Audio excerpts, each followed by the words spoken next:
Hello everyone, আজকে সকালটা শুরু করছি মৌরি ভিজে জল দিয়ে, কারণ পেটের একটু প্রবলেম আছে। আর ওয়েদারটা বাইরে মেঘলা মেঘলা রোদ্দুর কিন্তু হয়নি।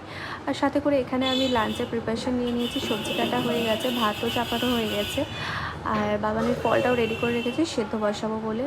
আর আমার চা করা হয়ে গেছে, 2 কাপ চা বানিয়ে নিয়েছি, আর কর্নফ্লেক্সটাও বাবানের রেডি করে নিয়েছি। এবার গিয়ে খেয়ে নেবো। আর আজকে আমার কয়েকটা পার্সেল এসেছে মিন্ত্রা থেকে, আরও আসা বাকি আছে, ড্রেস আছে, জুতো আছে, সেগুলো এখনও আসেনি।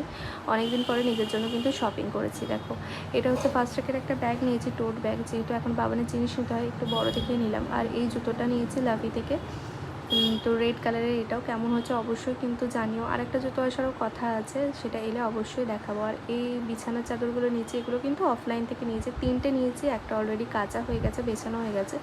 আর এই যে, আর আমার সাদা কালার জানোই তো খুব পছন্দ, বেডশিটও আমার প্রচুর নেশা। আর বাবানের জন্য এখন 2 দিন অন্তর অন্তর পাল্টাতে হয়। তো কেমন জিনিসগুলো লাগলো অবশ্যই কিন্তু আমাকে কমেন্ট